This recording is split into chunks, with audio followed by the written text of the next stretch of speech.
La révolte des 23, 48 heures qui ont ébranlé une nation. Maman, pardon, je ne peux plus mentir. Devant la porte d'embarquement de l'aéroport de Roissy-Charles de Gaulle, 23 lycéens britanniques étaient assis par terre, en larmes. Ces mots, prononcés par l'une d'entre eux, ont fait le tour du monde en un instant. CNN a interrompu ses programmes pour diffuser en direct une scène incroyable. Qui aurait cru que leur patrie, qu'ils pensaient être un pays avancé, était en réalité si en retard. Une aire d'autoroute digne d'un centre commercial et un centre aquatique public à seulement 15 €. Ce que nous, en France, considérons comme normal a complètement bouleversé leur certitude et même la politique de tout un pays. Pourquoi ces étudiants d'élite, issus d'une des nations du G7, ont-ils refusé de rentrer dans leur riche patrie? Ce n'était pas un simple incident de voyage scolaire. C'est le récit de la courageuse rébellion de 48 heures d'une jeune fille qui, ayant découvert la vérité, l'a jetée au visage de sa mère, la secrétaire d'État à l'éducation du Royaume-Uni. Titre du reportage de CNN. Nous refusons de rentrer.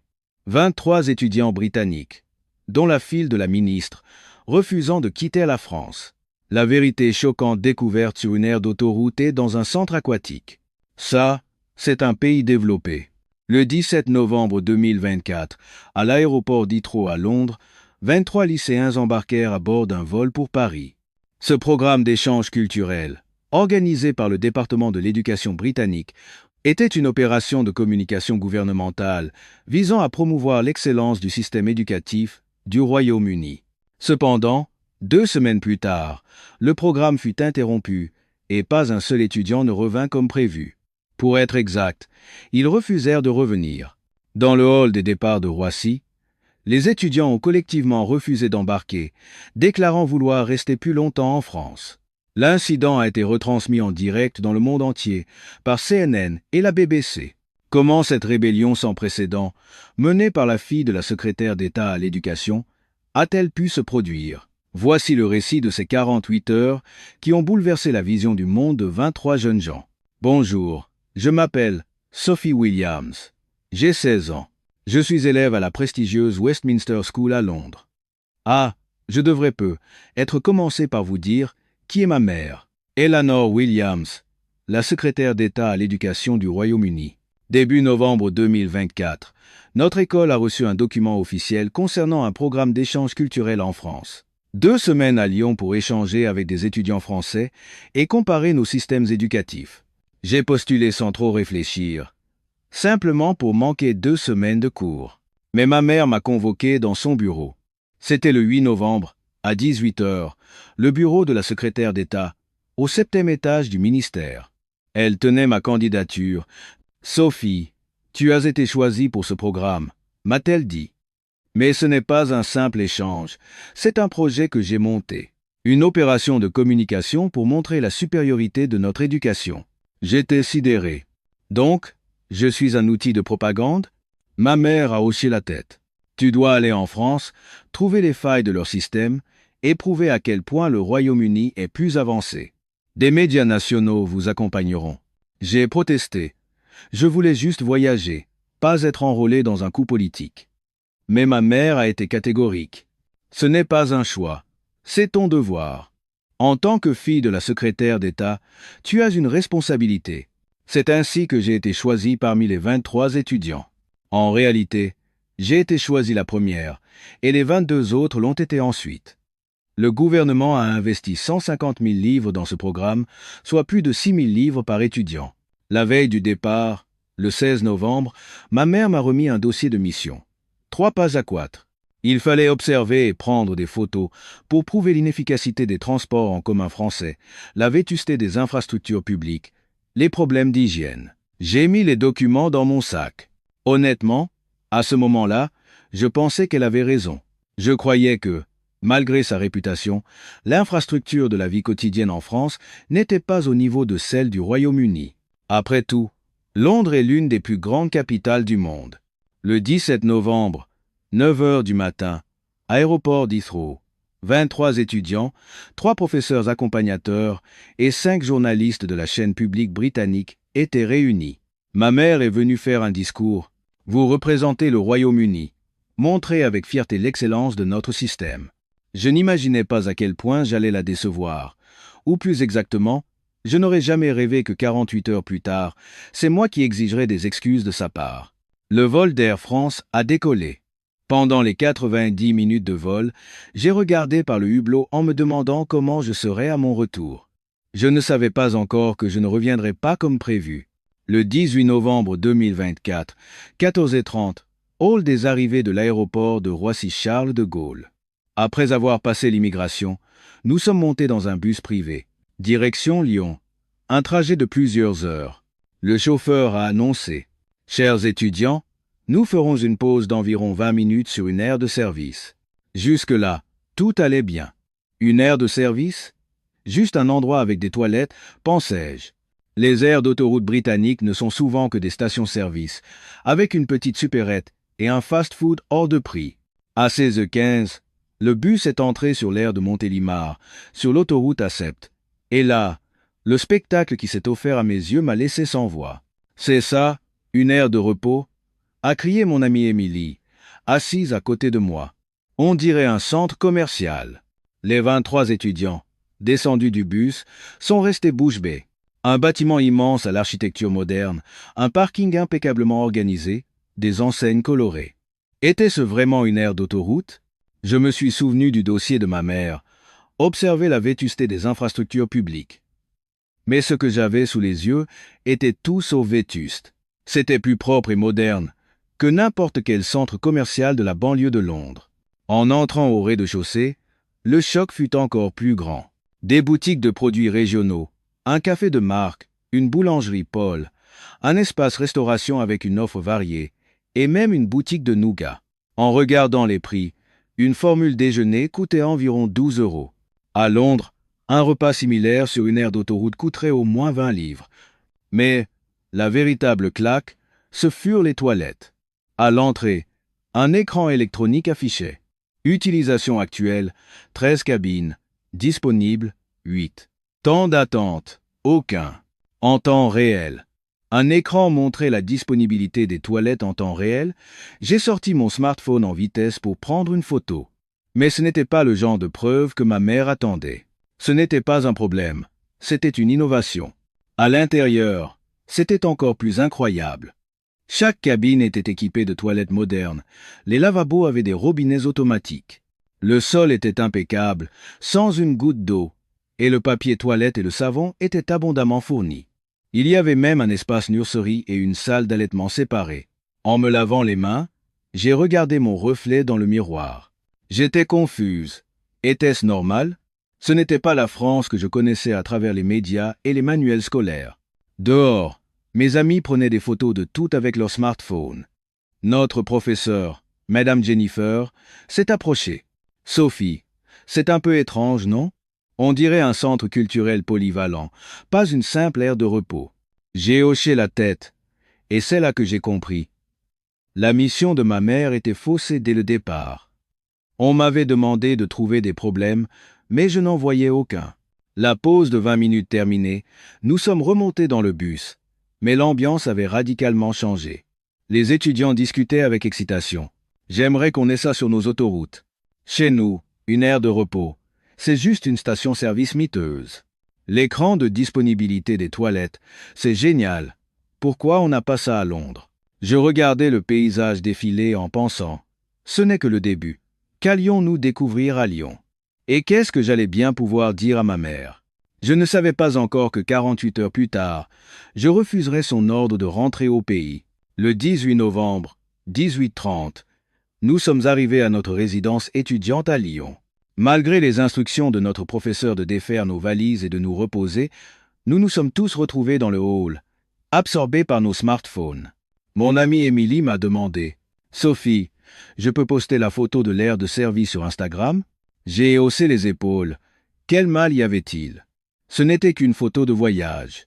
Je ne savais pas encore la tempête que cette simple photo allait déclencher. Émilie a posté la photo de l'écran des toilettes de l'aire de Montélimar avec la légende. Un écran qui affiche la disponibilité des toilettes en temps réel sur une aire d'autoroute. Pourquoi n'avons-nous pas ça au Royaume-Uni? France vs UK. 10 minutes après, le téléphone d'Émilie s'est mis à vibrer frénétiquement. Les likes affluaient. 2000 en 30 minutes, 5000 en 1 heure. Les commentaires pleuvaient. C'est une blague? C'est vrai? On devrait construire ça chez nous. Thanks for watching. Any fire phrase. Ça me fait honte d'être britannique. Les autres étudiants ont commencé à poster leurs propres photos. L'intérieur de l'air, l'espace restauration, les boutiques, le parking. Le hashtag était « La France nous surpasse ». À 20 heures, j'ai posté ma propre photo. Je savais que le compte Facebook de ma mère suivait mon Instagram, mais je n'avais aucune raison de me cacher. Je ne faisais que montrer la réalité. Mon post disait « Premier jour en France. Tout ce que je croyais savoir sur les infrastructures publiques est remis en question. » 30 minutes plus tard, ma mère m'a appelé. Il était 19 heures à Londres. Sa voix était froide et grave. « Sophie, j'ai vu ta photo. C'est un reportage biaisé. Tu ne montres que les bons côtés. Je t'ai demandé de trouver les problèmes. » « Maman, je ne veux pas mentir. » ai-je rétorqué. Ce que j'ai vu, c'était une aire de repos incroyablement propre et bien gérée. Je n'ai vu aucun problème. Elle a soupiré. « Sophie, tu es encore jeune. Tu ne comprends pas la politique. Ce n'est pas un simple voyage. La crédibilité de notre gouvernement est en jeu. » Après avoir raccroché, j'étais perdu. Pourquoi la crédibilité du gouvernement était-elle plus importante que mon honnêteté? N'avais-je pas le droit de dire ce que je voyais? À 21 heures, l'équipe de journalistes de la chaîne publique a demandé une interview. 5 d'entre nous ont été choisis, dont moi, évidemment. Le journaliste a demandé « Sophie, quelle est votre première impression de la France ?» J'ai répondu honnêtement. J'ai été surprise, car c'est très différent de ce à quoi je m'attendais. En particulier, le niveau des aires d'autoroute semble bien supérieur à celui du Royaume-Uni.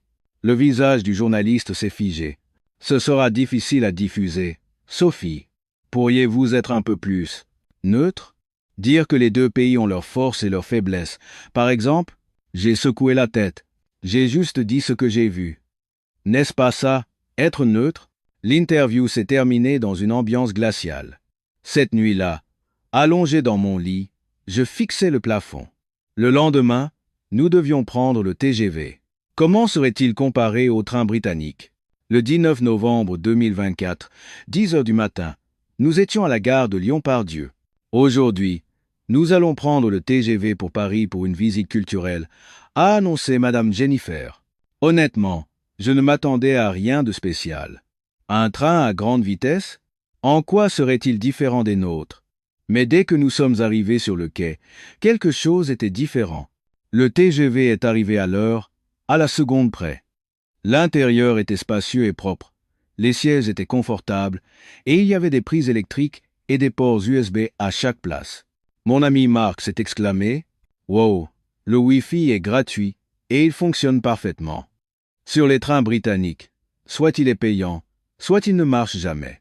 Emily a ajouté « Et regardez, on peut suivre notre trajet en temps réel sur l'écran avec la vitesse affichée, 300 km/h. » Pendant le trajet de 2 heures vers Paris, j'ai observé attentivement. Le service de restauration proposait des repas de qualité à des prix raisonnables. Le personnel était courtois. Le plus impressionnant était le silence et l'absence de vibration, même à très grande vitesse. Le voyage était incroyablement fluide. À Londres, les trains sont souvent vieux, bruyants, et les retards sont monnaie courante. Arrivés à Paris-Gare de Lyon, nous avons pris le métro. Nous avons emprunté la ligne 14, entièrement automatisée. Là encore, le choc. Des portes palières sur les quais pour la sécurité, un train toutes les 90 secondes, une propreté impeccable. Il y a même la 4G dans les tunnels, s'est écrié quelqu'un. Dehors, sur le parvis de la gare, mes amis étaient tous excités. Sophie, c'est incroyable. Ça n'a rien à voir avec le tube de Londres. J'ai sorti mon téléphone et lancé un direct sur TikTok. En quelques minutes, plus de 3000 personnes regardaient, la plupart depuis le Royaume-Uni. J'ai dit face à la caméra « Salut tout le monde, je viens de prendre le TGV et le métro parisien, et honnêtement, ce n'est pas comparable avec les transports britanniques. La ponctualité, la propreté, le Wi-Fi gratuit, la technologie, tout est à un autre niveau. Les commentaires ont fusé. Incroyable. Londres devrait prendre exemple. C'est une honte pour notre pays. Un commentaire a attiré mon attention. Ta mère ne va pas aimer ça. C'était vrai. Ma mère devait sûrement regarder ce direct. Il était 10 heures du matin à Londres, et elle devait être furieuse. Mais je n'ai pas arrêté la diffusion. Au contraire, j'ai ajouté « Je ne fais que dire ce que je vois. C'est la vérité, et c'est une réalité que nous devons connaître. » L'audience a dépassé les 5000 spectateurs, et j'ai su à ce moment-là qu'il n'y avait plus de retour en arrière possible. Le 19 novembre, 17 heures, nous sommes arrivés dans un immense centre aquatique public en banlieue parisienne. Aujourd'hui, une expérience spéciale de la culture du bien, être à la française, a dit Madame Jennifer. Je n'étais pas très enthousiaste. Une piscine municipale, juste un endroit pour nager, non? Nous avons payé le droit d'entrée. 15 € par personne. Un peu cher, pensais-je, comparé aux 7 livres pour une piscine publique à Londres. Mais l'employé a précisé. L'accès est valable jusqu'à la fermeture à 22 heures. Il inclut les piscines, l'espace balnéo avec sauna, hammam et les salles de repos. Attendez, 15 € pour tout ça, toute la journée? Je n'arrivais pas à y croire. À Londres, une seule heure dans un spa privé coûterait au moins 50 livres. L'intérieur était digne d'un spa d'hôtel de luxe, des vestiaires impeccables, des casiers électroniques. L'espace aquatique était immense. Un bassin sportif, un bassin ludique avec des jets d'eau, une rivière à courant. Mais le clou du spectacle était l'espace balnéo. Il y avait plusieurs saunas à différentes températures, un grand hammam, des douches sensorielles, et même une salle de relaxation avec des chaises longues chauffantes. Après une heure de détente, nous nous sommes retrouvés dans l'espace commun. Tout le monde était émerveillé. Émilie s'est exclamée. « Sophie, c'est incroyable. Pour 15 €, même les personnes à faible revenu peuvent s'offrir ça. » À Londres, des milliers de sans-abri souffrent du froid en hiver sans avoir nulle part où aller. Ici, pour une somme modique, on peut passer la journée au chaud. Marc a ajouté « C'est ça, le véritable service public, non? Pas des hôtels de luxe, mais des espaces accessibles à tous. » À Londres, tout est si cher que les pauvres ne peuvent même pas en rêver. J'ai sorti mon téléphone et posté une story sur Instagram. Une photo de l'intérieur du spa avec cette légende, 15 € pour une journée de piscine, sauna, hammam. Pourquoi ce genre de service public est-il impensable à Londres? 3 heures plus tard, j'ai reçu un appel urgent de ma mère. Il était 21 heures à Londres. Sa voix tremblait de colère. « Sophie, supprime ce poste immédiatement. Sais-tu ce que tu es en train de faire? Tu attaques le gouvernement. Tes réseaux sociaux sont en train de se répandre dans tout le pays. L'opposition s'en sert pour m'attaquer. » J'ai répondu calmement. « Maman, j'ai juste dit la vérité. Ce centre est vraiment abordable et accessible toute la journée. Ai-je menti sur quoi que ce soit? » Ma mère a crié. « Rentrez immédiatement. Le programme est annulé. » Le 20 novembre 2024, 7 heures du matin. Nous prenions le petit déjeuner quand Madame Jennifer est arrivée, l'air grave. « Chers étudiants, annonce urgente. Le département de l'éducation a ordonné l'interruption immédiate du programme. Nous rentrons tous par le vol de 18 heures à Roissy aujourd'hui. La salle a explosé de protestations. Quoi? Pourquoi? Si soudainement. Il nous reste encore une semaine. Madame Jennifer m'a regardé. Sophie, l'ordre vient directement de ta mère. Tes publications sur les réseaux sociaux ont créé un problème politique majeur. L'opposition s'en sert pour attaquer le gouvernement. Je me suis levé. Madame, je ne rentrerai pas. Pardon? A-t-elle dit, choquée. Je ne rentrerai pas. Je n'ai pas menti. J'ai seulement dit ce que j'ai vu. Pourquoi est-ce un problème? Sophie, tu es mineure. Tu dois obéir aux ordres de tes parents. J'ai secoué la tête. C'est alors qu'Émilie s'est levée. Je ne rentrerai pas non plus. Sophie a raison. Nous voyons la vérité. Pourquoi devrions-nous la cacher? Marc s'est levé à son tour. Moi non plus. C'est un programme éducatif, non? Nous sommes en train d'apprendre. Pourquoi l'interrompre? Un par un, les 23 étudiants se sont levés. Nous ne rentrerons pas. Madame Jennifer était paniquée.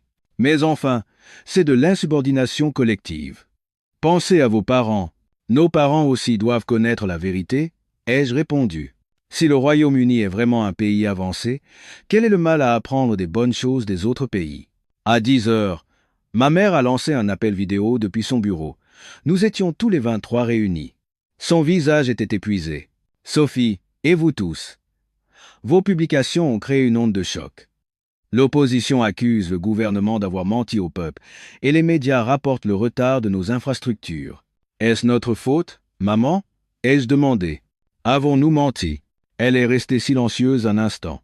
Non, ce n'est pas un mensonge. Mais c'est devenu un sujet politiquement sensible. Le fait que tu sois ma fille est le problème. Donc tu aurais préféré que je mente?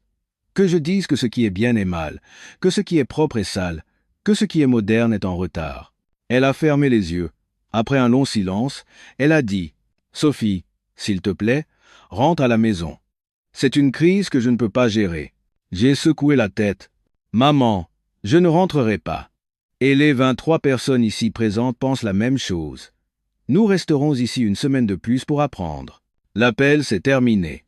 30 minutes plus tard, une nouvelle explosive est tombée. Un flash info de CNN. Flash info, 23 étudiants britanniques refusent de rentrer au pays, invoquant la supériorité des infrastructures françaises. La BBC a suivi. Les étudiants, défiant l'ordre de la ministre, crise politique au Royaume-Uni. Les mains tremblantes, j'ai lancé un direct sur TikTok. L'audience a atteint 20 000 personnes en un instant. Salut tout le monde, ai-je dit. Nous, les 23, avons décidé de ne pas rentrer au Royaume-Uni. Nous voulons en apprendre plus ici. Nous voulons connaître la vérité. Et nous croyons que le peuple britannique mérite aussi de connaître cette vérité. Les commentaires ont déferlé. Courageux. Battez-vous pour la vérité. Ta mère doit être fière de toi. Non. Govo. Mais ce dernier commentaire était faux. Ma mère n'était pas fière. Elle faisait face à une crise politique sans précédent. Le 20 novembre, 15 heures. Nous étions dans un café à Paris, suivant les nouvelles du monde entier. Notre histoire était en une de CNN. Le New York Times a publié un éditorial. Quand les étudiants voient ce que les politiciens ne veulent pas montrer. Emily a cry. On est sur la page d'accueil du magazine Time. C'était vrai. Le Time avait publié une grande photo de moi avec le titre « Sophie Williams, 16 ans, qui a défié sa mère pour dire la vérité ». À 16 heures, Madame Jennifer est entrée en courant. C'est la folie. Le Premier ministre britannique vient de faire une déclaration. Nous nous sommes précipités sur l'ordinateur. Le Premier ministre était en conférence de presse. Je tiens à saluer le courage de Sophie Williams et des 22 autres étudiants, a-t-il déclaré. Ils ont honnêtement partagé ce qu'ils ont vu. Et cela nous envoie un message important. Nous devons apprendre. J'ai ordonné à la secrétaire d'État à l'éducation de respecter le droit à l'éducation de ses étudiants. Nous les soutiendrons afin qu'ils puissent terminer leur programme de 2 semaines comme prévu. Des acclamations ont retenti dans le café. Nous avions gagné, mais j'avais le cœur lourd. Ma mère devait subir une pression énorme. À 19 heures, elle m'a rappelé. Un appel personnel cette fois. Sophie, sa voix était lasse. Tu as gagné. Le Premier ministre est intervenu personnellement. J'ai demandé prudemment. Maman, ça va? Elle a eu un rire amer. Comment ça pourrait aller? L'opposition demande ma démission. Les médias m'accusent d'avoir utilisé ma propre fille comme un pion politique. Ma cote de popularité s'est effondrée. Je suis désolé, maman, ai-je dit sincèrement. Elle a soupiré. Ne t'excuse pas. Tu as fait ce qui était juste. C'est moi qui avais tort, je l'admets. Ces mots m'ont fait monter les larmes aux yeux. Maman, Sophie, a-t-elle continué. Va jusqu'au bout de ce que tu as vu et raconte la vérité au peuple britannique. Dis-leur à quel point nous sommes en retard et à quel point nous avons à apprendre. Après cet appel, j'ai pleuré un long moment. Ma mère avait subi un coup politique terrible, mais elle m'avait soutenu. Le 25 novembre, une semaine après notre arrivée, une audition d'urgence a eu lieu à la Chambre des communes sur le thème des infrastructures publiques et du système éducatif. Ma mère a été appelée à témoigner. Nous avons regardé la retransmission en direct depuis Lyon. Un député de l'opposition l'a attaqué violemment. Madame la secrétaire d'État, vous avez demandé à ces étudiants de trouver les défauts de la France. Au lieu de cela, ils ont trouvé les défauts du Royaume-Uni. Qu'avez-vous à dire à ce sujet? Ma mère s'est levée lentement. D'abord, je dois présenter mes excuses. J'ai donné à ma fille et aux 22 autres étudiants une mission biaisée. Ce n'était pas de l'éducation, c'était de la propagande politique. Et je m'excuse auprès du peuple britannique. J'ai cru que nous étions un pays avancé, que notre système était le meilleur. C'était de l'arrogance. Nous devons apprendre. Un silence stupéfait a envahi la salle. Ma mère a projeté mes photos Instagram sur le grand écran. Regardez ceci. Un écran de disponibilité des toilettes en temps réel sur une aire d'autoroute. Avons-nous cela au Royaume-Uni? Non.